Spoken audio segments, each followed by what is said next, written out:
Hello everyone and welcome to the Up Supercast, the only podcast where I'm not sure we have "the" in the name actually. I'm your host Muzzy and joining me today is Brandon. Can confirm we do not have "the" in the name. Okay, okay. And Ills. Just remove the "the" and make it Facebook.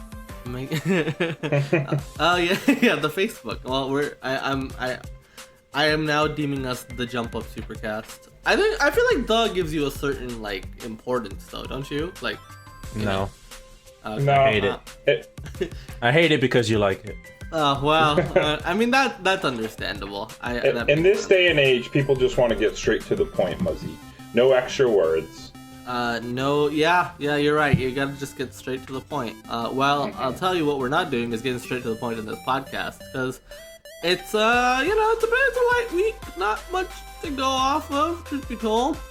However, we did have a state of play event. If you don't know what state of play is, this is the third one. It's basically a Nintendo Direct, but for PlayStation. Sony does these every so often. This is the third one we've ever gotten. This was gonna be a big one. They're like, The Last of Us is gonna be in here. And it was. 20 minute Did they say it was going to be a big one? People assumed it was going to be a big one. Okay. They gave us, and they hyped it up big time because every day on The Last of Us Twitter they were counting us down, and they announced it 6 days in advance, and it was I would say for The Last of Us it was a big one. So yeah, let's talk about that. So let's be honest. The biggest, and maybe honestly the only big thing in this presentation was The Last of Us. Right? Literally, yeah. So Jumping The Last right of Us to the gooey filling right away, damn. Yeah. So The Last of Us Part 2 is coming out in February. And it got a brand new trailer. February 21st, 2020, I should say, to be exact. Multiple days before Final Fantasy VII Remake. Yeah. A month, yeah. It's 10 days. It's exactly 10 days. 10? So Yeah. that's a big 10-day span for PlayStation exclusives. Yeah. Oh, God. But, yeah, so that's coming out in February. We got a brand new trailer. You guys have any thoughts on the trailer that you saw? Cool. It looked fucking good. Yeah, it looked really good. The big reveal of the trailer was very cool. Joel? Talk about it. Tell me what it is. Well, your boy Joel was there. He showed up right at the end of the trailer. Very good. I like the reveal. The whole, you think I'm gonna let you do this, the whole thing without you, without me, that kind of shit. I was like, oh, this is good. What a cool dude. He's back. He's back. He's here. Do you guys think he's going to be playable or just a character? Maybe in because in a lot of Naughty Dog games, you play as other people for a short while, right? That tends to happen every so often. Yeah, I'd say that. So yeah, I think you'll take control of him at some point, but you'll probably be playing as Ellie primarily. Yeah. We got a lot of gameplay impressions actually because the press got to play it. There was a whole media event going on the same day as that state of play. Saw lots of videos of people being like, "We got to play!" All these. Yeah. So I wanna go through some highlights provided by our very own Will. So, thanks Will.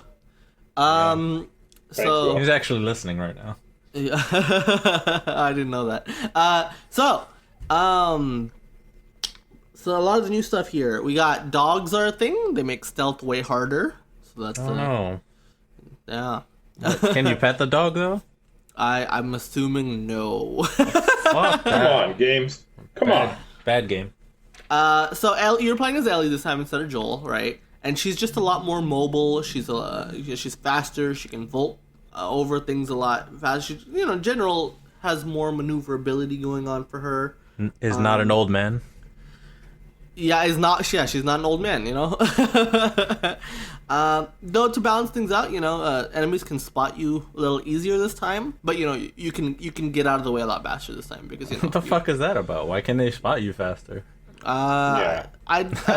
What about Ellie inherently makes her easier to spot? So they made some changes to the stealth system, so it's no longer. So before you could say in stealth games they tend to be very gamey, I guess is the word, right? You hide in grass, suddenly you're invisible to the fucking world, right?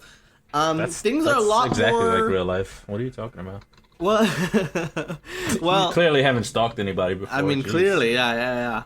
So things are a lot more contextual this time. So like, if say you're in the grass, right, but someone's right there and they can kind of see you peeking out, you're gonna get noticed, and they will come after you. In general, if they're close, they can hear you. You gotta take into account the environment, how much noise you're making, whatever. So there's a lot more contextual things to make it, a more realistic experience and more tense in general, right? Because you have to worry about a lot more things. And I think that's pretty cool. They've expanded some of the skill tree stuff. So they're, that's a trend we've seen in Sony games lately, skill trees. Mm-hmm. There's some crafting stuff that was also in the first game that's been expanded. So it's cool. And there's also now a jump and dodge button that, Oh, baby, can jump. That's okay. That should increase your mobility quite a bit. Good game. Yeah. Also, there's no multiplayer. So this would be the first Naughty Dog game to not have multiplayer in quite some time. I think since the first Uncharted. It's okay, Brad didn't notice the first time. I had no idea any of the Uncharted games had multiplayer. Yeah. Uncharted 2, 3, 4, and The Last of Us all have multiplayer modes. I've heard actually good things about The Last of Us' multiplayer mode, so it does seem to be kind of a bummer that it's gone. Huh. But, people laud The Last of Us for its single-player experience. Yeah. Putting all of Naughty Dog's resources on that, I think that's a good call, right? That's a good call. Once again, had no idea it even had multiplayer. Yeah. Even though I think we had a conversation about it one time. Yeah, I think still part of the conversation list did add in the multiplayer, but I still forgot that it had multiplayer. Yeah. The only multiplayer he cares about is Red Dead Redemption. So, and Left 4 Dead. Games that make me play multiplayer. Like Splatoon 2, Mario Kart. No, just Red Dead. The Last of Us is so overall though pretty good impressions. Previews are glowing. You got a lot of all these trailers and impressions are garnering a lot of views. Like the trailer has like 3 million views or something like that. People are excited for The Last of Us, and that's good. Mm-hmm. Cool stuff. I'm excited for it. Deservedly so. Though some of the previews did note, this is very much still The Last of Us. It's pretty iterative in that sense, But I think when it's just a part 2 of a 2-part, it's just I think that's fine. I don't get it. Like, it's more of the same. This is what we wanted, right? Yeah, I don't understand when people make this critique of games. Like, it's not that people want things to evolve, they don't want just the same thing. But I feel like in the case of The Last of Us, though, I don't think it matters. Yeah, but it's like, I definitely understand people wanting things to evolve, but I think there's obviously the fine line you have to walk, right? Where you want it to be familiar but feel also fresh. Yeah. You don't want to completely change it. This one does seem to be a little bit more open-ended. So I'm sure that there's definitely quality of life things that there's a jump button now. So there's definitely quality of life shit in there that's going to make the game better all around. Yeah. That's fine. I feel like Borderlands 3 was also that same. But also, I understand that too because it took forever for that game to come out. Yeah, I think with Borderlands it's a little bit weirder because that is I think with specifically gameplay focused games, it's it to be the same is kind of a little bit more weird. But because this But people who loves Borderlands 1 and 2 so far, including me, seem to really love Borderlands 3. And Borderlands 3 was a huge success too, right? Give us more of the same shit that we love, Yeah. If it ain't broke, don't fix it. Any other last notes on The Last of Us? Any specific impressions you want to talk about? Any? Looks great. I'm very excited to play that game. Yeah. Okay. Yeah. My anxiety is ramping up. There's too many games already. And it's not too far out, So good. Man, 2019, good year for gaming. 2020 already shaping up to be pretty decent. Yeah, looking good. That first half especially. You got Last of Us. You got Final Fantasy, Animal Crossing, Cyberpunk. I'm pulling my hair as Avengers. we speak. There's Ori. There's a lot. Avengers? There's a lot. You count Avengers in there? Yeah, I didn't know. It's a thing that's coming in 2020. I see. Watch Dogs. Don't forget Watch Dogs. Oh yeah, Watch Dogs. Yeah. So, it's okay. So yeah, that was Last of Us, and to be honest, that was kind of the brunt of the state of play. It was at the very end of the state of play. There was other things, and I do want to give a shout out because there was games that I specifically very much liked. Watam showed up after a long time, and this is a game by Kid Takahashi. Honestly, he's back. He's back. A dinosaur story. Katamari Damacy and also Nobi Nobi Boy is what he's known for, right? check it out if you don't know what it is. I can't really explain it pretty well. But it's a Strand game. I can't explain it either. I don't want to explain it. The best I can do for you is it's a will game. Yeah, it's a wheel game. Yeah, absolutely. Yeah. If you know will games from the game club, then you can know what to expect. So that's coming out in December. Cool to see that resurface. Or not what to expect. Yeah. They also opened with a brand new game announcement. It's called Humanity. It is made by Mr. Mizuguchi, which, if you don't know him and the team at Enhance have made games like Luminous, and the big one recently, Tetris Effect. Was that weird game with like the fucking people flying around everywhere? Yeah. Yes. Yeah, that my thought was like inside kind of a little bit. Interesting. I don't think it's going to go in that direction though. But yeah, not a scary game, but like just a weird game. I don't know. It reminded me of like Bridge Simulator or whatever. You know, one of those building games. You know what I mean? Like a physics. Type of game. But it's more than that too. Yeah. It looked interesting. I might check it out. I mean, I have a lot of faith in Mizuguchi. I have a lot of faith in Enhanced Games. So I feel it'll be pretty good, but we'll see, you know. Some other quick highlights that I want to mention. Arise. I don't know if you guys saw this game. It's like a little cartoon adventure game. It's published by Techland, who made, I forget which zombie game. Is that Dying Light, guys? Techland sounds like I think they made fucking Dead Island, maybe. Yeah, something like that. Yeah. So they're publishing this game. It looks pretty cool, actually. Nothing like Dying Light, just to be clear. Oh, it was Dying Light. It was. Yeah. Dying Light. It's nothing like Dead Island, Dying Light, same fucking thing, basically. It's a very colorful action game. It looks pretty cool. Did we see a lot of that game? I feel like I barely saw anything. Like he was walking in the snow. We and didn't that see was much of it. We just saw like the environments and stuff, but it looked neat. LA Noire, the VR case files is up on PSVR. They did a PSVR. I heard that was a pretty solid ass VR game. Yeah, so if you got VR, check it out. PSVR. I don't, but I'll imagine playing it. There's a demo for Medieval. You get a hat. A helmet. There's a helmet. Sir Daniel's helmet or some shit. If you play it right, if you play the demo, you get the helmet. And then Medieval comes out the same day as Modern Warfare, so speaking of, there was a Modern Warfare the trailer. Modern Warfare killer. First time we saw a single-player trailer for Modern Warfare. So fucking cool. That naming convention is blowing my mind right now. How are they going back to Modern Warfare and not putting a number on it? I don't. Before it was Call of Duty 4 Modern Warfare, and now it's just Call of Duty. It's so Warfare. Annoying, though. I mean... And didn't they already remake Call of Duty 4 Modern Warfare? Yeah, recently. So this is not a remake. This is more of a reboot of that series. Yeah, no, I know but it this is, looks but completely different than those. Yeah. Like story-wise. So it looks like it's continuation. They didn't want to give it a number, though, because it's not a continuation. It's not a continuation. Yeah, it's resetting the story and taking it in a completely different direction. Man. That's weird. I would say I care, but I literally don't. Is it still starring Captain Price? That was Captain Price, right? I believe so, yes. Yeah. This is weird as fuck. So but it has a single player, though, which, I'll give it that. It's been a while, right? It hasn't been a couple years? Just the last one didn't. Last year's didn't. This is the return of the single-player campaign for Call of Duty after a year break. So that's cool. I mean, I think people are excited for this one. Did they show any gameplay?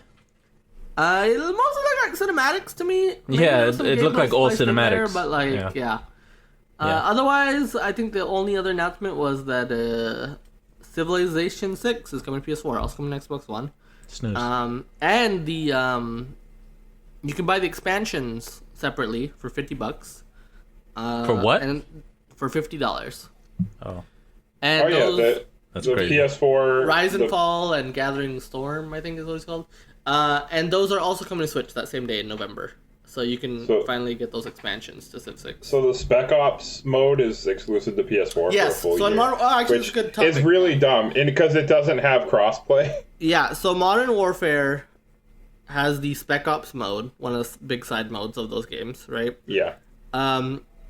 It is exclusive to PS4 for a year.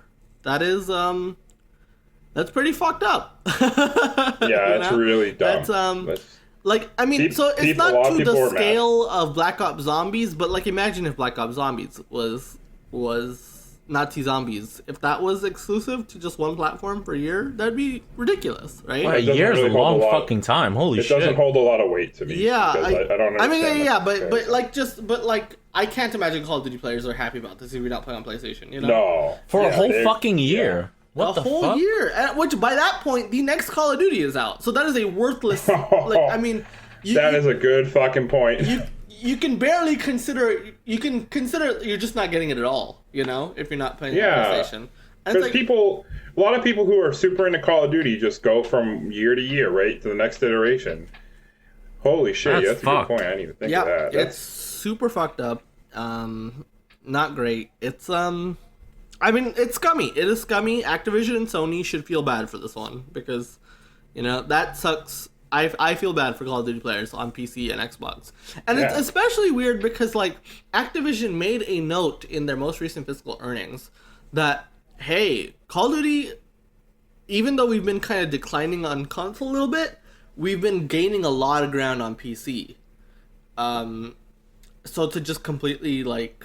That's... Wow, how much money must they have gotten to make it worth it?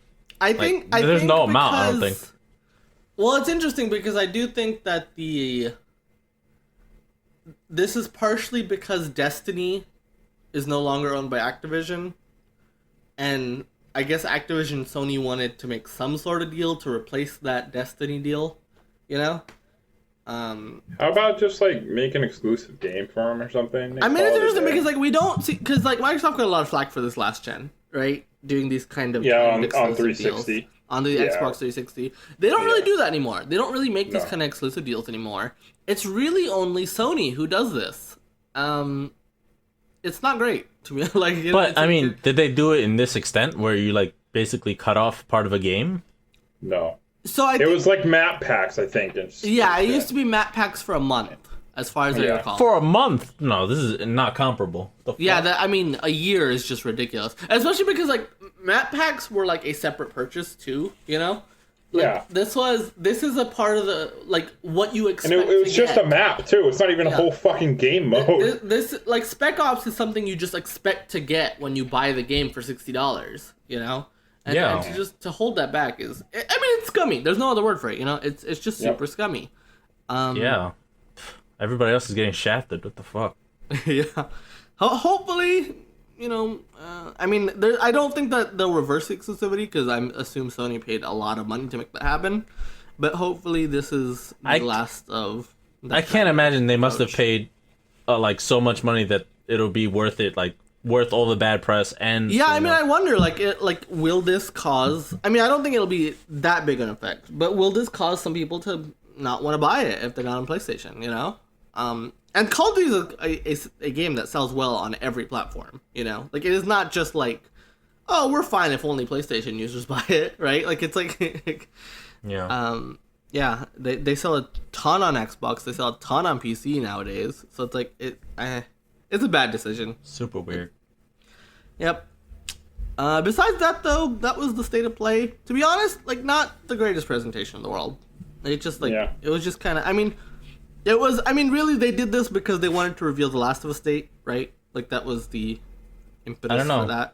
I think what they really wanted to reveal was that Death Stranding PS4. So there's a Death Stranding Special Edition PS4 and controller. Holy shit, that is the most ugliest thing. Oh my god. Exists. It's fucking hideous. I feel like they could have done a lot better with that. They should have just made a controller in the shape of the baby. So the controller is a translucent yellow, basically pea colored. So that's a nice meme. Yeah. Yeah. So that's that. That was state of play. Pretty meh, to be honest. I'm good for Last of Us though. People excited for Last of Us, and that's good. Mm-hmm. But it's weird because a couple months ago, they basically, they just announced the Death Stranding trailer by releasing a trailer, right? And I feel like that just went over so much better than like all this. Honestly, maybe they should have just focused on The Last of Us and not even done this whole state of play thing. So. It was decent. It wasn't bad. Yeah, nothing bad with just showing off some more stuff, but I feel like they got people's hopes up maybe too high with just the rest of it, you know? I thought, you know, the Modern Warfare thing was pretty decent. Yeah, I think I'll play it. I mean, obviously, I'm not. I was gonna say enough to buy it. Like, you think you're gonna? I might. Yeah, I might get. I might. I don't know about buy it. I might like GameFly it or something. Oh, sure. Because I mean, it's not really. Yeah, I mean that you're gonna knock that out in like a weekend, right? Like so. Or a day or something. Yeah. Yeah. Okay. Well, so that was our state of play talk. You know, it existed. It was there. But now Will's I have here. a question. Damn, I wanted to make the new challenger sound from Smash Brothers. Well, yeah, we all wanted to introduce Will in some way. Will's here. Fuck Hello. Damn. Hi. I have a question about State of Play, right? Because we did mention it. So, State of Play, this is their third one, right? Yes. Clearly, we have a pattern, right? They have a bunch of stuff and they have a big closer. That's the thing they do, right? Do we think they should stick with this, or should when PS5 comes around, they've got a whole lot of new things to announce? Do you think they should go back to stage shows? I think State of Play is a flop. Stick with this. I think they should stick with this. I fucking hate stage shows.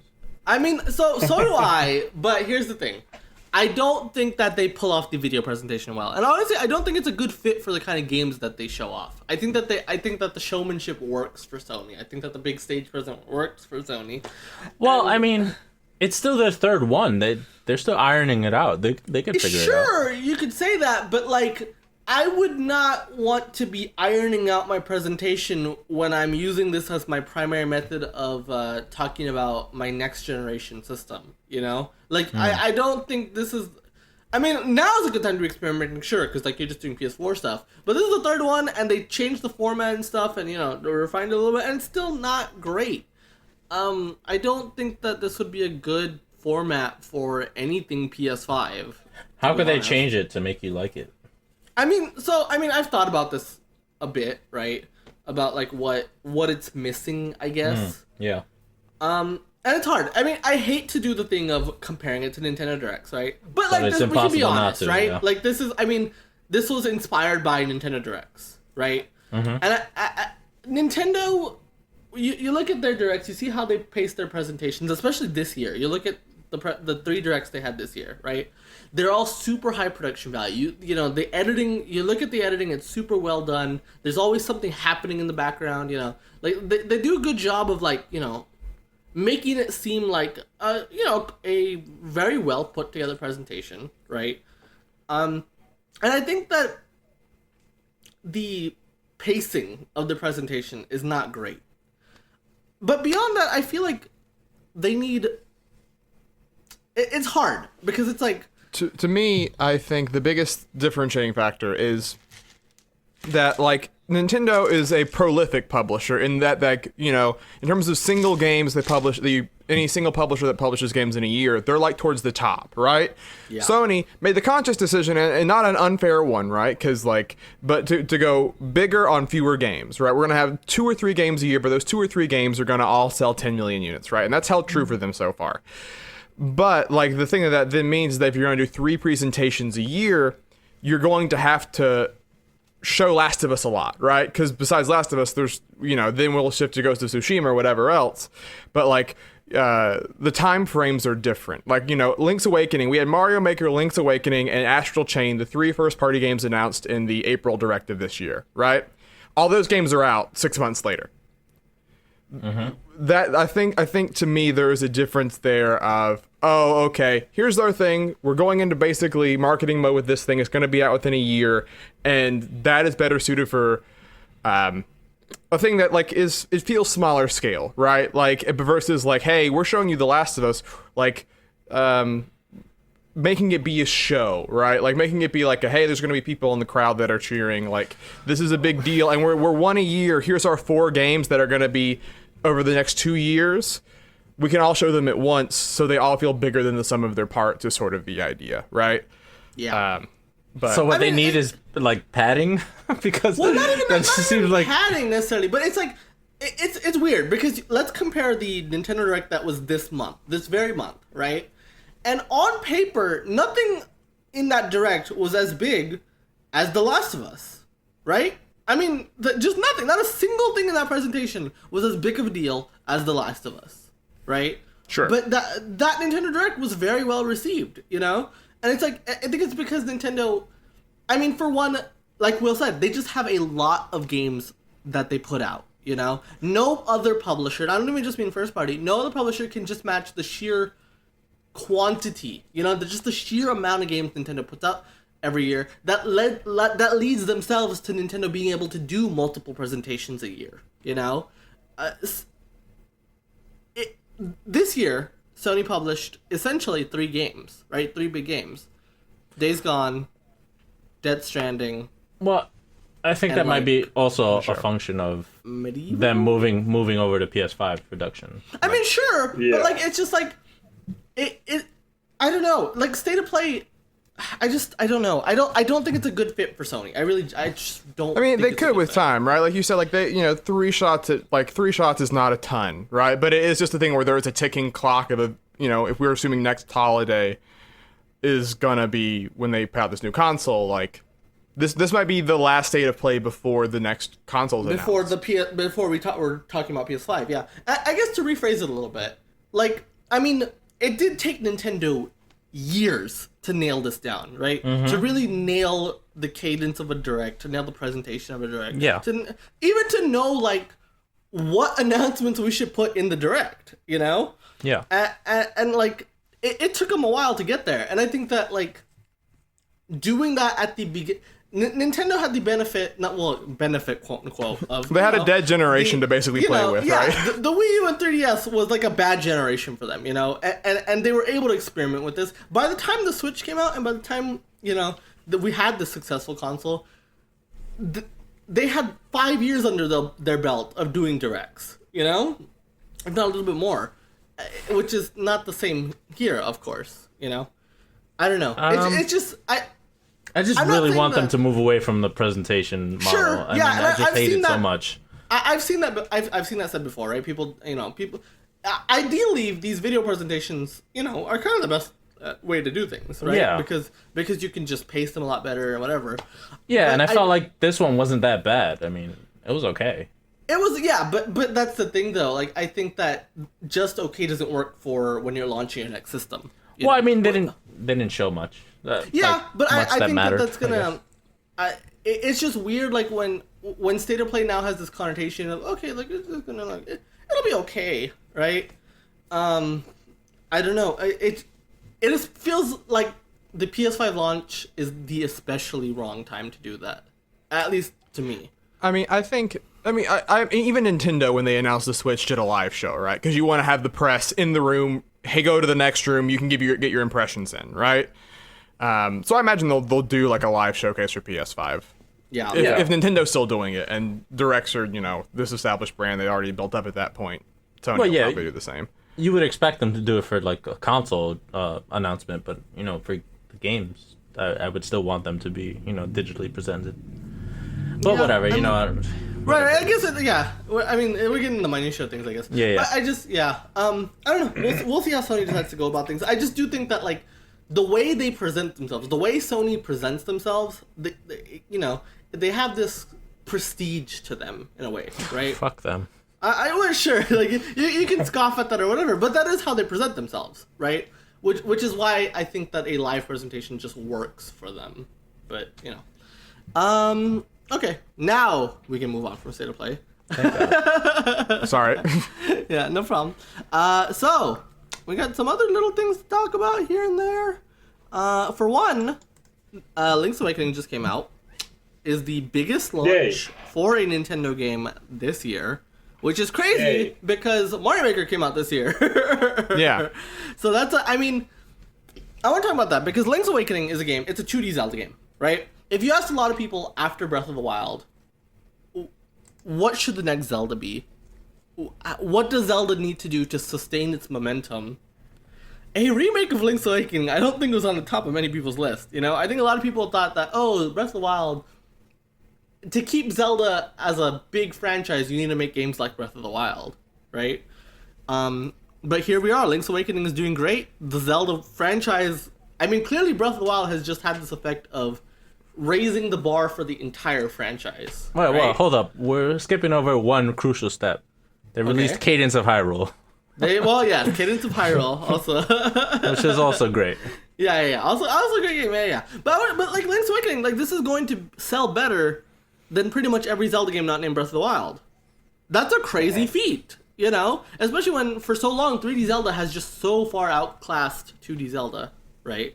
It's a feat that brings a tear of joy to my fucking eye. Yeah, I mean, it's just interesting to see that, like, you know, it's not just, oh, you need to make more Breath of the Wild. It's like, oh, it turns out, like, I mean, now I think there's just this quality attached to the Zelda name. And I think Breath of the Wild introduced a lot of new Zelda fans that turns out are actually still pretty receptive to the old style Zelda. I think that's cool. I think that's a good thing. Because it's a gameplay formula that is just so fucking good. Yeah. Yep. Regardless of what got you into it, if you pick it up, if you like or enjoy video games, you're gonna have a good time. It's just that's how well made it is. Well, that and this remake is fucking amazing. I mean, it is gorgeous, right? Very easy to market in that sense. Right? Not just gorgeous. It's it's incredibly well crafted. Yeah. It's like it feels so good to play. Yes, agree. Wholeheartedly agree. Yeah, it's quality funny, of life changes they made to it are just amazing. I almost even prefer this to a new 2D Zelda, you know, because they really just perfected Link's Awakening here, you know, they did. And I'm happy that this exists because now Link's Awakening can be shown in its best light, and it's like just these small changes that they made have really, you know, really made the game. I've been so happy, and when I saw that the sales were as good as they are, it makes me happy to know that there's tons of new people out there that are going to experience this game, because this game is just, it means so much to me. It's a special game. It really is amazing. I love this game. We talked about it at length before, but like, it just makes me happy to see. It brings joy to me to know there's people out there that are experiencing this for the first time that are going to love it. Mm-hmm. And you know what else launched the same day as Link's Awakening was the Switch Lite. Yeah. New piece of hardware. Yep. And so we've only really kind of seen Japanese sales so far. So, you know, take with a grain of salt what this means for the grander scheme of the platform. But it is off to a phenomenal start. But that's not the headline I want to talk about. The headline I want to talk about is that same week that the Switch Lite came out, the sales for the flagship regular Switch model also increased from the previous week. Mm-hmm. God damn. So, this is really interesting, right? This is an interesting thing because I think, especially in Japan, I should say, the thought was kind of like, okay, the Switch Lite is gonna make the original Switch irrelevant, right? Not necessarily for the wider market, but at least in Japan, a very handheld focused market. Yeah. You know, and like, you know, the Lite did sell way fucking more than the regular did that week, right? They love them some handhelds. But I think it's interesting because the Lite isn't really stealing sales from the original model. In fact, it's selling to people who not necessarily would have bought a Switch in the first place, right? And I think that this is a clear sign ever that they did a really good job of showing the value of Switch Lite, but also making it so you think, oh, maybe that $100 extra Switch is worth the premium. You know, they made it in a way where both products are still very attractive, and that's a hard balance to find. You know? Yeah. I mean, because obviously the equivalent thing that people brought up a lot was the 2DS, right? Because 2DS takes the primary gimmick and strips it out for a cheaper price. Yeah. But, I mean, I think we can be honest in saying that, like, the 3DS, the 3D feature is not as much of a selling point as the docking in the regular Switch, right? Uh-huh. And so it's interesting now to see genuinely two different SKUs that you have fair use cases for both. Right? Yes. You can look and you can find the right answer. Neither of them is the wrong answer, right? Basically, is what I'm saying. Yeah, it's just kind of like what are you prioritizing, right? Yeah. Do you want to spend $100 and be able to play multiplayer on a TV, or just in general play big games on TV, or do you want to save that $100, prefer a more portable, lighter thing, Yeah. And it is. I mean, we've talked about it at length before, but the Lite is perfect for the Animal Crossing, for the Pokemon audience. Yeah. Right. Because I mean, like this week. Good week for it, obviously, right, from the Japanese sales, but like it is going to pop off when the holiday season hits, you know. Yeah. Nintendo, even more than a lot of other companies, is very holiday, like very, a lot of their sales are in that little 2-month span basically of the year. Yes. And so, I mean, that's obviously going to be even more the case for a thing that's a very good stocking stuffer, right? You can imagine, mom seeing the Amazon list, recommended Christmas gifts for your kid, and it's just right there. It works. I mean, and it's at a price point that works for that, and it's a Dog, great... your parents are rich as fuck if they're putting $200 Yeah, gifts for in your stock. stock. Well, no, but I mean, Not to be fair, literally, like, but, yeah. the scale of electronic goods for children is weird. That's a whole different conversation. Yeah, But, like, yeah. I mean, like, nowadays kids are getting, like... now expensive $200 tablets. is like, that's like a pretty cheap tablet for your kid, right? Yeah, Who cares? Seriously, yeah, because your kid wants a fucking iPhone 10 and this shit's like $1,000. Yeah, You're so, like, oh, fuck. the electronics are they're pretty expensive, but it's like I mean, and it's especially a great like secondary system, right? Like for a family, get the younger brother, get the younger sister, a second system, right? So that way the two kids don't have to share the fucking Switch anymore. Right? Goddamn kids. Hey, I mean, if I had to share like my DS with my sister, that would have been very annoying. Hell no. If I had a kid, I would buy the kid his own damn Switch. I wouldn't be sharing it with mine. Because like the console makes sense for the whole family uses that one console, right? But I do think like this is a good case now for it's maybe spending an extra $300 for the second, third kid. It's a bit pricey, but not $200. That's. Just don't have so many kids. God damn. Jesus. Have one. And teach them sports, and then you just use their Switch. That's it. Now, Nintendo also launched... So another big Nintendo launch happened this week between the last podcast and this one. Mm-hmm. And that is Mario Kart Tour. Mm-hmm. Now, according to... I forgot their name. Like Appedia. I don't remember. Doesn't matter. I'll look it up. 1 second. Keep talking. So some market analysis company that tracks app sales, app downloads, stuff like that, generated revenue. They are saying that Mario Kart Tour is the biggest mobile launch of all time. Fucking right? what? So the most amount of people who downloaded the game on day one. So it is upwards of 20 million people. And that's just kind of like the floor of it. We don't know what the exact number. But over 20 million people downloaded Mario Kart Tour, So, right. I mean, it's suffice to say, it's not just Nintendo's biggest launch, right? It is just the biggest game launch on mobile. Fucking eat shit, Harry Potter. I mean, this is the power of Mario Kart, I guess you could say, right? Like Mario Kart, everyone said this is the game, that's the game that's perfect for the casual audience, right? Yeah. I mean, and the casual audience is on mobile. Yeah. I mean, by the way, it was Sensor Tower was the company. Okay, Sensor Tower. I thought it was someone else. You were way off. Sensor Tower. Well, there was another one. Apptopia had weird other numbers, but either way, so the thing is about this that's interesting is because we've said before that Nintendo's mobile efforts have been fraught, right? With Mario Run, they say, we're going to change the way that people are willing to spend in the mobile market. They did not. The $10 price tag, unfortunately, did not work for them, right? The thing that did ultimately work is Fire Emblem Heroes, right? Which is a gacha, type of system. But this is one, but also Fire Emblem, especially at that time, was more niche than it even is now, right? In comparison to Mario Kart. And Mario Kart, obviously. But I think the most interesting thing... biggest brand. Yeah. I mean, outside of Pokemon, which is the other big success that they have, right? But Pokemon Go, they split money with more people than they do with this. Yeah.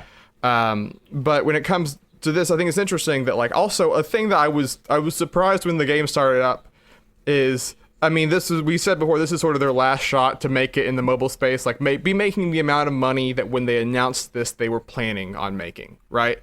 And they're going for it. There's a battle pass in this game, the monetization is more aggressive than it has been in any of their first party games otherwise up to this point, I would say, right?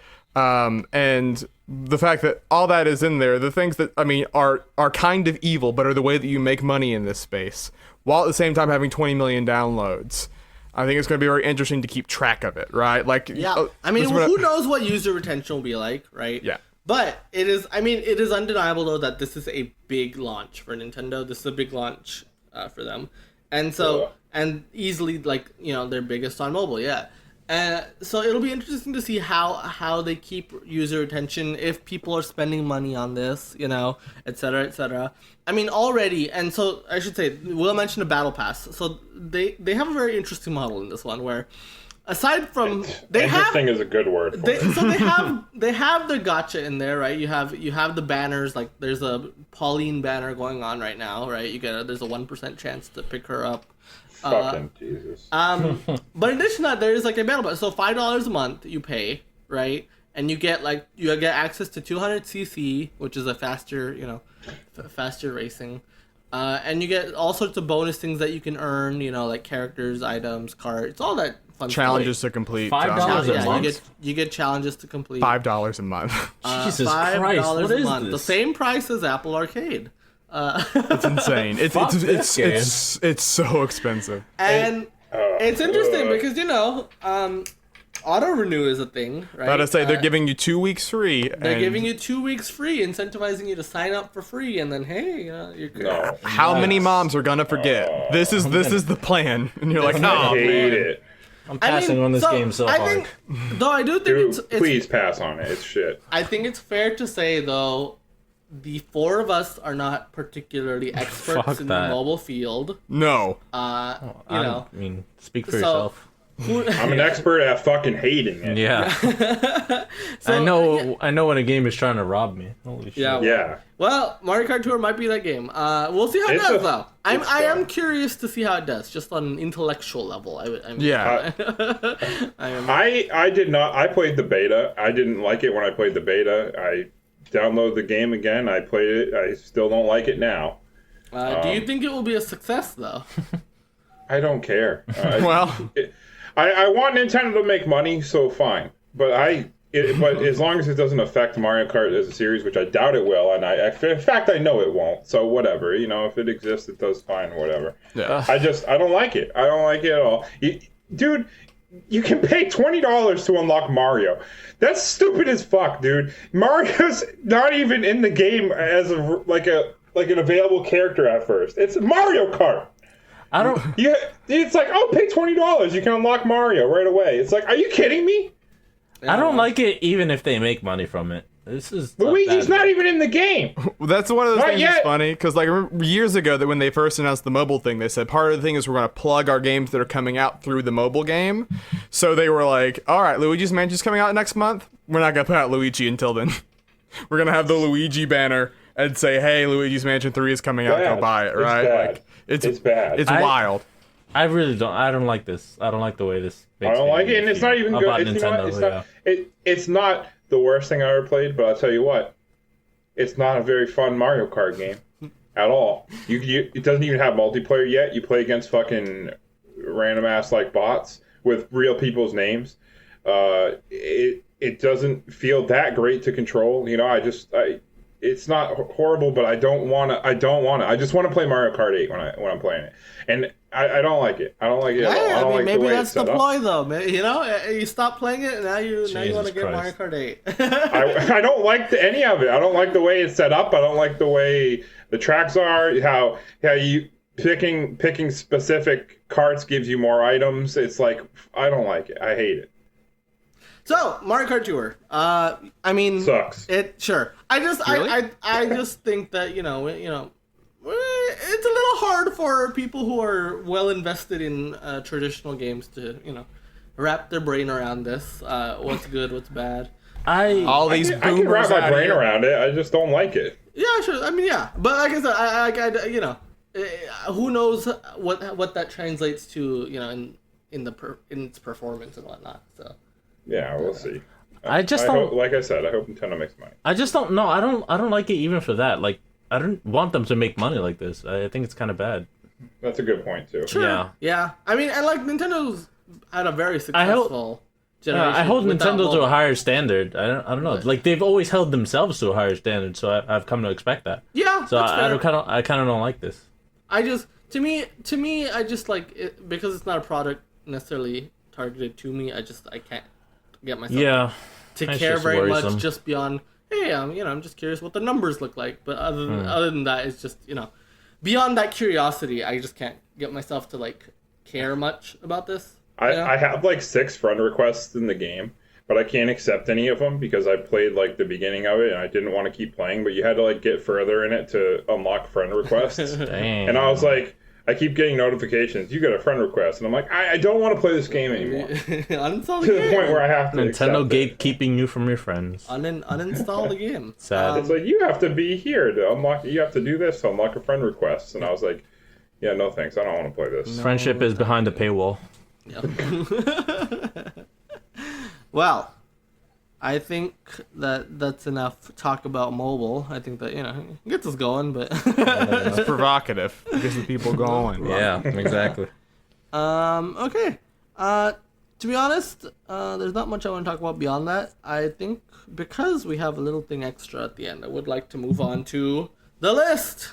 The list. So, last week, Will Follow along in the paste bin below. Yeah, follow along in the paste bin Thank you. below, so Jesus. you know what the hell we're talking I about. didn't want to interrupt. Substitute him, but- host Okay. fucking up. So, when Will's here, it makes me nervous. It's like, why am I hosting if he's here? Jesus, just ask him out on a date already.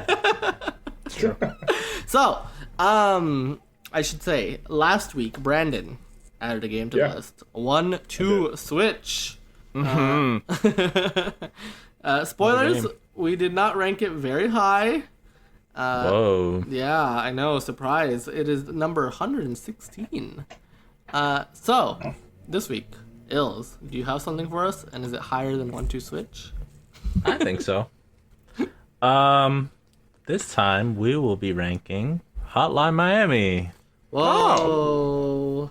What a video game. I like that game a lot. I So don't know if do I. I'd put it above 1, 2, so Fuck you. I'm just kidding. So tell us about Hotline Miami, Ills. It is a very stylized sort of beat 'em up. I don't know if you would call it a beat 'em up because everyone dies in one hit, and you die in one hit too. But Twin it's stick very- shooter, kinda? Like, sort of. But like, yeah, kind of, but like, yeah. and like I said, very stylized, fucking phenomenal music. It's from a top-down perspective. It has some pretty trippy storylines, and it's. I mean, it's a very fun video game. It's very frenetic. It's fast-paced. You get through levels super fast. You die quick. You restart very fast. It's very trial and error, but it's very, very fun. Yeah. And yeah, that's most of it. I mean, I love the story, like the twists and turns of the story. It's pretty crazy. uh-huh. Yeah, it's just very trippy. I very didn't crazy. quite like grasp the story. I had to read. I mean, it's just online. like a mind fuck, basically. Yeah, yeah. You don't have to understand all the Yeah. contours No, of I the had a story good to time though appreciate with it. it. Yeah, I had a good time, despite like not like particularly grasping it completely. I still like I got a lot of enjoyment out of that story. yeah. It kept you interested Yeah. even if you had no idea what the actual fuck was going on. And actually, Yeah. the gameplay of this game, I think the level design of this game is phenomenal. It really is just so tightly balanced, going through each level, the things you can do to progress. Because, it is level based, but I think the way you can go about a level is fairly open ended, right? It is left up to the imagination how you want to progress. And it plays by the rules of you die in one hit, but also mostly everyone dies in one hit as well, right? And so there's a very tight balance to that, and I think that it does a really good job of there's some moments where you get pissed off. You're like, God, I have to do this again. Yeah. But because of the instant, you're back on the field immediately, right? There's no loading screens, there's no pause, and also the music, right? I think Music is so good. Yeah. Holy shit. Those things really keep you going, and you keep just one more try, and it has a really good feeling of that. Music and the visuals, the combination. And it's such a very stimulating. And the game. I think it's really interesting because obviously the name Hotline Miami is pulling off Miami Vice sort of off. Everything's soaked in neon and like harsh lighting on a lot of stuff, right? And it's sort of implied that everyone, including you, is on something that's making them sort of not quite be there, right? yeah. And so I think there's something about the music, the story being what it is, like we said, but also the gameplay being so frenetic, it being this you're alive then you're dead, right? But when you get that run and you go through that floor, it's like you're on something inhuman, right? Like there's this. I think all of it comes together in this way that when you finish it, you're like, this is this is a great game, but also like I'm exhausted, right? Like there's a certain element to that I think all the elements come together to make it feel like you're sort of like always on the edge of death, and it works really well as a cohesive, I guess, aesthetic. Just everything about the game comes together really well. Yes. Yeah. Agree. Hard agree. Ills, where do you want to put it? Ooh. Damn. Hard decisions. I would put it. I would put it above Mega Man 3. I don't know about you guys. Yeah, Sure. I'd put it above Mega Man 3. Yeah, I mean, I don't. I was looking above Mario. Octopath, to be honest with you, or Mario. I'll go there. Yeah. I don't mind that. Where... There's nothing. I just wanted to. I just felt like you people wouldn't go past Shovel Knight, but whatever. I think. Well, Shovel Knight. It's a very solid package, very great package, and I probably should be higher in general, but that's another topic. But I do think Hotline Miami is so striking, in just terms of like what it looks like, what it's not. Like Will said, it just comes all together in this really like. It just comes together so perfectly, and I think that because of how just unique it is, and how Yeah, it's very singular. I think when it came out for a lot of people, right? Yeah. Like it was. Yeah. And there's been games that try to ape it, but nothing really comes to like that package that Hotline Miami is. Like, not even the second one, in my opinion. But Well, I think the second one is the best, the closest to it. Yeah. yeah, Sure. yeah. And Katana Zero comes close after that. But yeah. Oh yeah. I would. Yeah, Katana Zero really gave me Hotline Miami vibes too. I don't know how. Man, it's hard because I wondered about this game, but not about this game. It's like you gotta play that game. Where did you say above Octopath? Where the fuck is Octopath? Okay. I mean, if it 39. goes above Octopath, I want it above Super Mario. I would like to put And it. Tomb Raider. I would like to put it between Katamari and Borderlands. Yep. However you want to do that. I'll put it above Katamari, but whatever. I mean, I haven't played Katamari. I just didn't. I said that because I haven't played Katamari. I don't know Katamari. I don't know if I'd put it above Okami, but Yeah, Okami is good. Because Okami is also very much like. I think all of Okami's elements also come together. I really would well. put it above Okami Yeah. personally. I would put it above Okami too. There's something about Okami. I mean, we say this like every time we talk about Okami, but that last half is kind of slow. Yeah. And I didn't have as much of an issue with it as everybody said that I was going to. I think because you were aware of it walking in, right? I think that you sort of braced yourself. Yeah. Which I mean, I think that's a fair way to experience the video game, right? Like, I don't know. I think I right would below still put it Psychonauts, above. really good. Even if we go above, I would put it below Katamari. okay, I mean that's fine too. I'm not gonna like fight against Katamari. It's a good game. Yeah. Yeah. Yeah, I don't know. For me personally, Okami would be my sticking point. But yeah, I don't know. If you guys think it's better than Okami, then Where do you want it? That is what it is. I want it between Borderlands and Katamari. Sure. Yeah, that works. Okay. Okay. So, All right, we did it. Hotline Miami. We're done with the podcast, right? No, not yet, actually. Gasp. Because according to Article 7, Title 32 of the Jump Up Supercast game list rules, we have a rule that says we need to rank the best version of a game, right? If there's a game on a list, Sure. it's got to be the best version of the game. Well, That is a true rule. Although I want to point out, I think one time we didn't do it, and that was Street Fighter V. But we we fucked up on that one. Maybe we're gonna have to redo that one too later. But a game just recently got remade. And we talked about it on this very podcast. The Legend of Zelda: Link's Awakening. Hell yeah. Hey. So I think I speak for everyone when I say this is the definitive version of Link's Awakening. Right? Absolutely. And- Correct. Sorry, Link's Awakening DX. Yeah, You're not the best you've anymore. been This is Get Get rid DX. of that DX. DX on the description. We don't need it anymore. We do Just not got need blown Degeneration the fuck X. out. And so, because of that, I think we need to re-rank it right here, right now. We've all played Hell the yeah. game. Throwing it down. Yeah. So, Link's Awakening. I should say. Oh, before I say that though, Hotline Miami ended up at number 35. Surrounding it is Psychonauts. We Love Katamari, Hotline Miami, Borderlands, and Okami. So Psychonauts and We Love Katamari, club games, by the way. You can listen to those episodes. Yeah, Mozzie didn't even mention it. Jesus I Christ. will mention the club at the end. Don't worry. So Link's Awakening is currently number 22. Respectable Which spot. puts it around Symphonia above it and Pokemon Red and Blue, Yellow right below it. It's in good company. Yeah, it's in good company. But I think It's also right below another remake that was also really good. Resident Evil remake. Resident Evil remake, right? Yeah. But this is a better remake. Than I agree. So I think we're all in agreement when we say it should go higher. Yeah. Yep. Yes. Okay. Now, how much higher does it go? I'm legitimately scared because I don't know. So I want to talk about Link's Awakening for a second. Okay. Sure.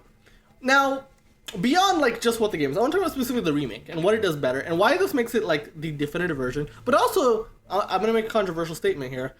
It's at least in the conversation of best 2D Zelda at this point. I really believe that. Yeah, I'm into it. Yeah. I've always believed that. Okay. Oh yeah. Well, I mean, what competition does it have? I mean, it's like Link to the Past, right? Minish And Cap? like Between Worlds, I think, are the three, right? Oh, Yeah. and Minish Cap, right? Well, not of course. Cap is Well, not. fuck off, all right? I told you not to give it forget up. Minish Cap last time, right? I'm coming for you. Okay, but It's better than Minish Cap. so Well, okay. yes, but Minish Cap is a good game. So Link's Awakening. Yeah, it is. The original, it did have problems, right? But Sure. I want to talk Absolutely. about what the remake changed to really alleviate that and make you appreciate what Link's Awakening is even more. Let the good parts of Link's Awakening shine even more, right? And I think the biggest change would be the overworld structure, right? So the overworld, the way it used to be tile by tile, right? Every Yes. screen, every part of the world was the exact size of the Game Boy screen, and you'd have to scroll through and make your way through. And it made Very much like the original. yeah, very much Zelda. like the original Legend of Zelda game, right? I think it's fair to say though, it did make getting a grasp for the land a little hard though, right? When it's just a bunch of squares like that, right? When you have this widescreen world and there's no connecting zones and you can see like beyond even where you can reach, right? And you can see where everything connects and where everything is. It makes exploring the world just so much snappier, so much more understandable, right? And it makes you enjoy. I feel it makes you enjoy exploring the world now, right?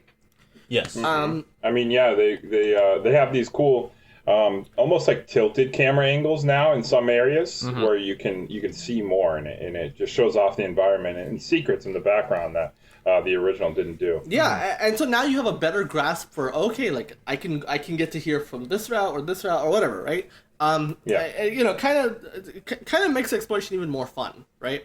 Beyond that, they also changed the way the inventory system works. So before on the This original, is the biggest Yeah. sticking point for So- me. This is the This one is the that best. changed the whole game. So on the original Game Boy, you had the D-pad to move around and 2 buttons to work with, right? And the pause Yeah. button. And essentially, your sword, your shield, and every single item in the game was tied. You had to basically pick and choose 2 at a time what 2 you want to use at that time, right? Yeah. And there's some areas in the game that require you to use more than 2 at a time, right? Well, And so you're Yeah, sorry. go ahead.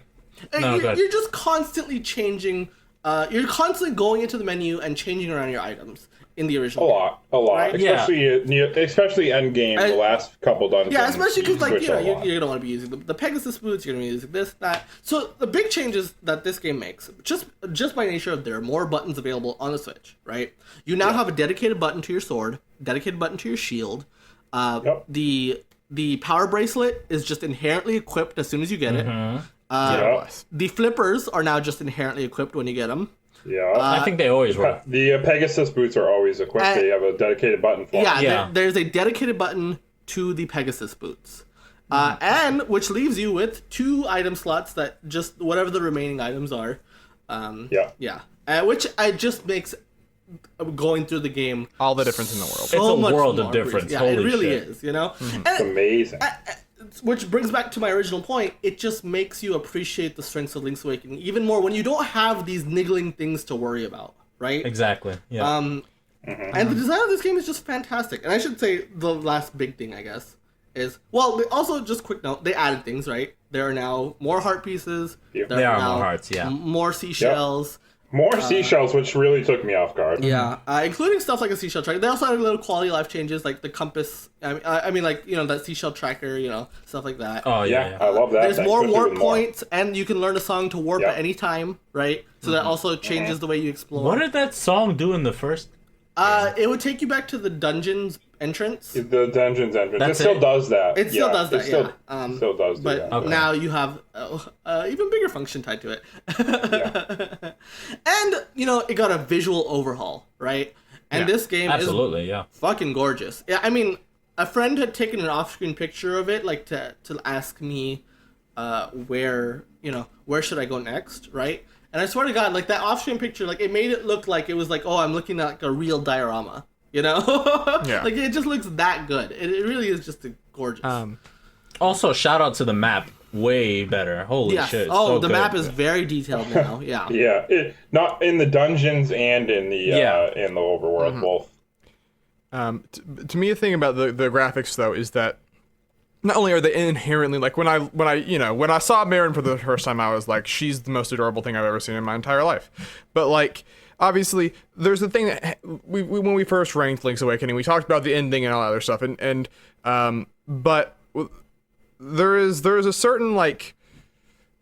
I don't want to say dreamlike because that's hacky, but like there is a certain element to the game that I think with the new look where everything, because it is these things that were designed to be on a smaller screen that sort of had this look and have been both faithfully translated but also like in this new way, they have this like weird quirky nature to them, right? Like when you see the guy that gives you the boomerang, for example, like he's this cartoon dog on the Game Boy, but when you see him in HD in that style, you're like, you're a weirdo.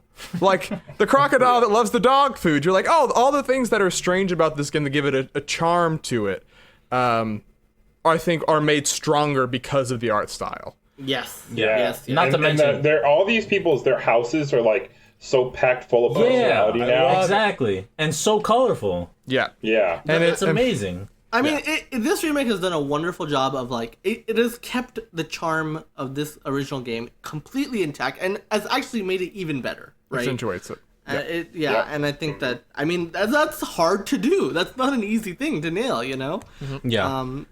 And when we talked about, this is not a game where it's super heavy story focused, right? There's more of it than you maybe expect, like we said, for a game in 1991 on the Game Boy. But like, going back to it now, the stuff that it does have, it gets a lot of usage out of, right? Yes. Like, in the town, every character like has a thing that I liked about them, right? Like I remember like when Grandma Yahoo was there, I was like, oh yeah, this game's good. I like this, right? And throughout the game, you just find these new characters that you're like, oh yeah, I forgot your deal. You're such a cool little weirdo. And it makes you like him When a lot. it comes to Will, it always comes back to the grandma. No, it's true. It's the one thing. Every time. Every time. Love my grandma. It's her birthday. Gotta find her a gift now. Everybody's gonna get attacked by aliens. It's gonna be fun. So The one other thing, sorry, we were talking about the design. There was like a real, because we talked about how there isn't a ton of items in this game, right? Because of the original design, but there is such a less is more element to so many of the items in this game, right? To where, because I think in later 3D Zeldas especially, there became this problem that often got brought up of you use like the spinner in Twilight Princess in that one dungeon and in like 4 spots on the overworld, but like you don't use it a lot again after that fact, right?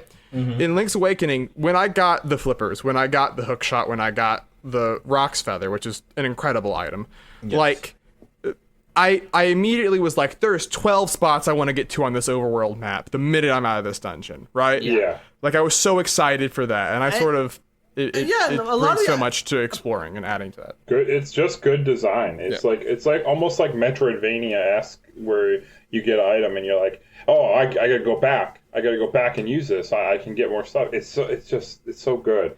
And this is basically, it's not anything new. This was all in the original game as well, but it's just so much easier now to do. Yes. Yeah. Yes. It's amazing.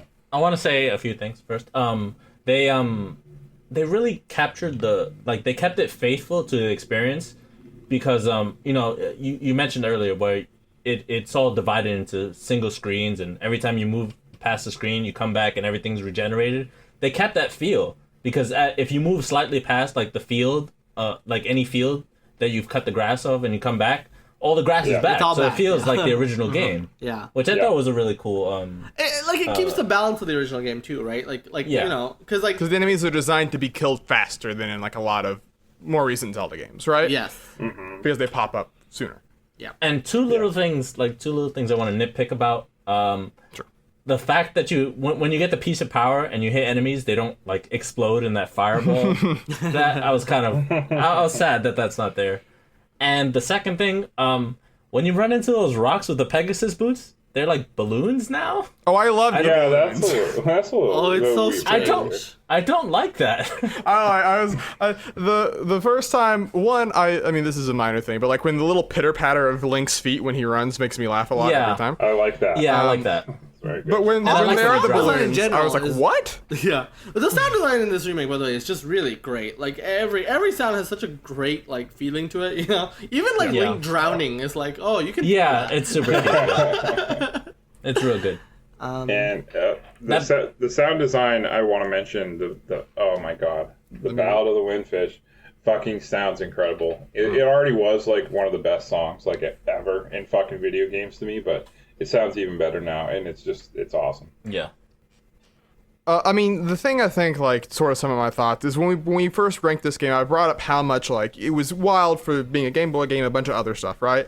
Like, playing this, it's like all the brilliant design of the game gets to sing, you know? Yep. Like, it's not impressive there's no caveat you need. It's just a wildly impressive video game.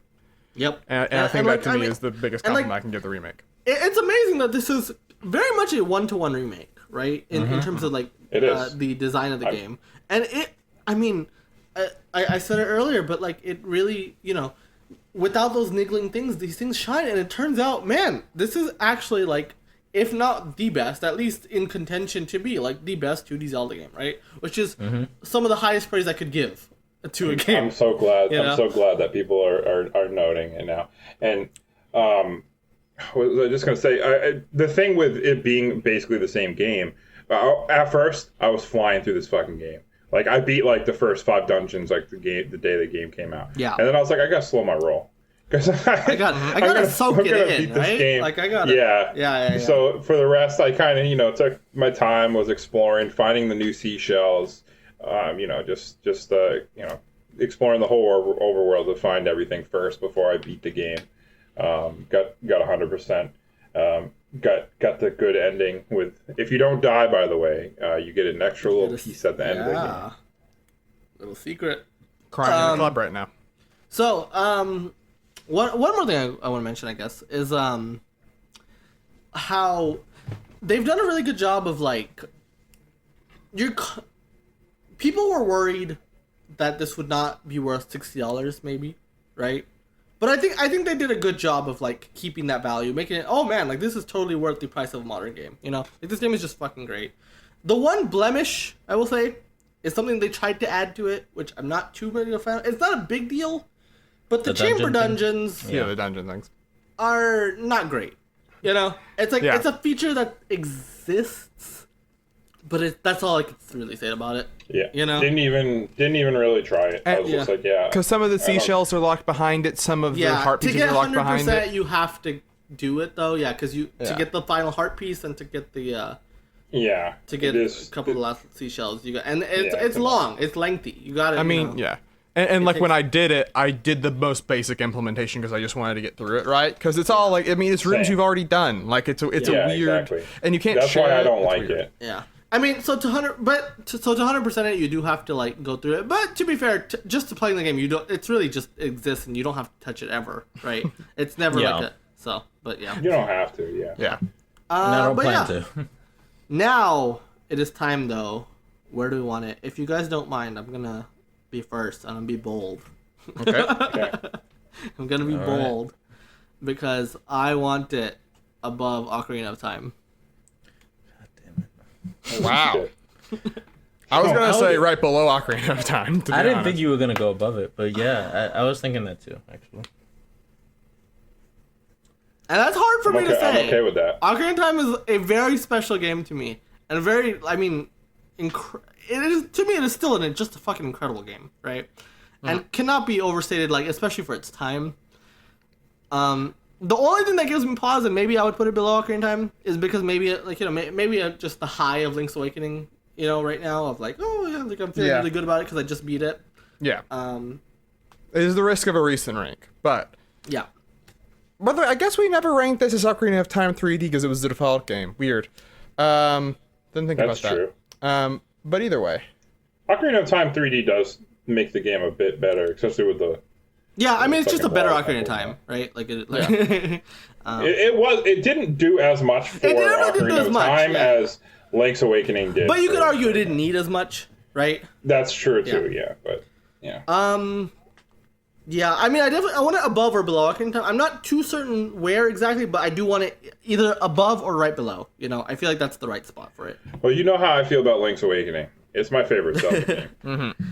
So, I'm not going to argue with you above Ocarina of Time. I know some people out there, maybe people listening to this podcast, be like, yo, you fucking whack, dude. Mm-hmm.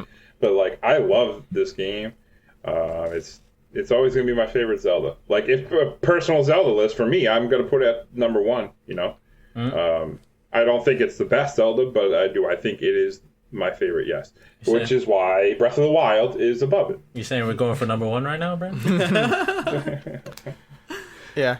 Will, I mean, where do you want to put it? Above or below? I kind of defer to you here, but What the fuck is that shit? Where? No. That's not where we're going to place it. That's where I'm going to kind of side with. Defer to you. Where quotation marks. Where I feel like I'm gonna side where Will's standing, but I was thinking of right below it, to be honest. Before you said anything. To me, it's an interesting comparison point, right? Laying my cards on the table. 3D Zelda was my first Zelda, so it has a soft spot in my heart, right? But there is, I think Ocarina of Time. The one thing that I do think is a little... I'm trying to think of a way to phrase this in a way that doesn't seem unfair. Link's Awakening, I do think that I got a little bit more of the, like, adventuring experience out of Ocarina of Time for me personally, right? I think there was just something, about the first time you, like, get on Hyrule Field and you explore it, that I'm just like, man, this is, like, it felt like the world was your oyster, even if, obviously, it's not actually as big as it appears at first sight. But, it's about evoking emotion. Anything is. So that to me is fine.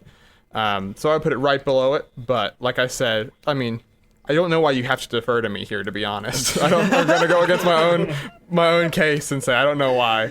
I don't know. I just felt like I would super kind of weird like where you are. I just tend to agree with you. I see how it is. He's drawing the line in the sand, Brandon. I'm pretty sure we had a conversation, not recorded conversation last week that you said you usually agree with me the most. Yeah. I could be wrong. But... Ills, where are you feeling? I'm okay with it above it. Yeah. That's where I was thinking. It like initially, like where would I put it initially? And I was like, I'm just having a hard time, like, I'm having a hard time understanding if I'm just, like, very high on it because I just beat it or not. You know what I mean? I do feel like it does deserve to be in that area, but I just, I don't know. I don't want to do something that I'm gonna later be like, fuck, I want to re-rank it now. Especially for one spot. But, like,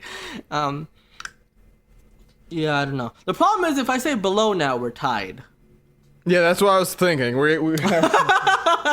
I'm not gonna be super fussed with it being below, but this is just me personally. I would put it above it. But, I'm in a very similar spot as Brandon, but in person. If it was Linked to the Past, it would be hard for above. But yeah, I guess my thing overall with this though is that it's like, Link's Awakening story got to me more, right? Sure. Versus Ocarina of Time. Though I do think Ocarina of Time still has a good story or whatever.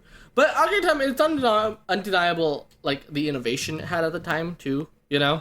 Yeah. And it is, like, I mean... But Link's Awakening also very innovative for a Game Boy title. Sure, yeah. But, like, I do think Ocarina of Time... But Ocarina of Time, it changed 3D. Yeah. Like, just fundamentally how you control a 3D game, right? I think for me the other thing too is Well, I think they're different experiences, right? Because the thing that Ocarina of Time does have more dips, right? Like Water Temple is a dip, right? But I do think that like, hello? Sorry, Discord kicked me out for some reason. Well, sorry, Noah. Is that Ocarina of Time definitely has lows, right? But I think it also, I think Link's Awakening is a more even experience. But like, I think that the moment, for example, because the twist gets blown up so much, maybe it sort of gets lost on us. But like the time skip thing and walking out into Tyrell Castle Town, right? Like rescuing Epona, there's revisiting all these areas. I think is such an interesting mechanic for that game, right? That first part is introducing you these things so that then it matters so much more when you come back and you see what's happened as a result of the mistakes you made. I think is an idea that I love so much. It is very good. Yeah. You know, I'm feeling below Ocarina. God, you're so malleable. I said going in, I would, but You're like fucking, what is that? Play-Doh. You're like Play-Doh. Or the little slime boss that you cut in half. Well, isn't that the ideal for the list? You know, you don't want to be like hard, like I don't know what I'm trying to say. Oh my god. Every time I think of the list, I get very hard. Fucking Christ. So we good with below? No. Not good with it, but like, you know, Oh god. I don't know. This is I mean, dumb. we can't be. Listen, Muzzy, I just want to say you're the one who suggested above. I am the one who suggested above. I'm just saying. You know, I'll go above. All right. But that's official. Link's Awakening. So We did it. Link's Awakening has been re-ranked. So However, I would like to invoke a clause. Oh. Article God. 7 of the list states we rank the best version of the game. So I would like to re-rank Ocarina of Time for Ocarina of Time 3D. I mean, All right, I still put it in the same spot. why wouldn't I put it in the same spot? Though? I think that's the joke. We're 3D's gonna just leave a it in the little same bit better spot. though, and enough to bump it up. No, it's not. No, I mean, you can just add the 3D to it right now. It's perfect. you can just add a 3D to it. There we go. We've ranked the best version of Ocarina of Time. Okay, so Link's Awakening has moved. It is no longer number 22 on the list. It is now number 9. And What a move. yeah, that's a big move. I think that really hits home, like just how much just changing those little things really make that game shine. So surrounding it, Paper Mario: The Thousand Year Door, or sorry, Xenoblade Chronicles, Paper Mario: The Thousand Year Door. Then we got Legend of Zelda: Link's Awakening. Right below it, Legend of Zelda: Ocarina of Time, and below that is The Last of Us Remastered. So Baby. Well, yeah, that's a good, that's a good place to be. That's a good place Top to be. 10 has 3 Zelda games. I To be as fair, it should. I don't think I'm putting any more Zelda games in the top 10. I'm be honest with you. What? Excuse me? Yeah. Disagree. I will disagree. We all have different whats, I think, by the way. We all have different ones we would put in the top 10. Yours is Wind Waker. I already know. Yeah. In mine is Twilight Wind Princess. Waker, Twilight Yours- Princess, and Link to the mean, Past. Those are Link the to the three, Past. like, Fuck yeah. yeah, those are the contentions Also, there. Majora's Mask. But well, Hell yeah, I put Majora's Mask in there too. okay, well, look forward to our entire top 10 being Zelda. Yo, But until I'm then, so tired of you people forgetting Minish Cap. I'm putting that shit in the top 10. Minish Cap is not a top Okay, 10. fuck You are you. drunk as Oh, fuck fuck right you. now. Okay, so that is the list. Good job, guys.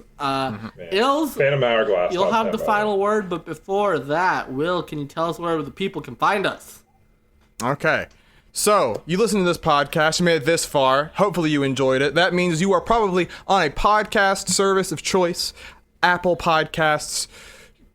What's the other ones? It doesn't matter. You can rate us 5-star on almost all of them, right? If you're listening on SoundCloud, you can give us a follow and a like there as well. We appreciate it. You're the salt of the earth. If you want to make sure to listen to other ones, you can make sure to follow us on whatever servers you're currently on.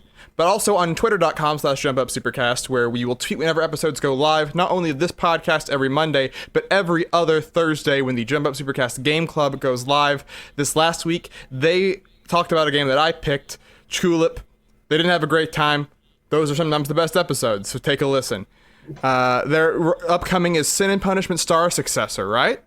Yeah. First time we're ever doing a sequel to a game we played on the Game Club. So that'll be interesting. But besides that, of course, we are on Facebook.com/JumpUpSupercast, Instagram.com/JumpUpSupercast, where we go live. We don't go live. What am I saying? We post things sometimes on the Instagram, sometimes related to the Game Club. But all of that, of course, is, the things that we would appreciate you doing very much. And we also appreciate you listening to this podcast. And so now, Moose, I'm going to take this from you and say that, Ills, it is your chance for your final phrase. Listen, you guys think you're all heroes, but you're just a part of my dream. And when I wake up, you'll all disappear.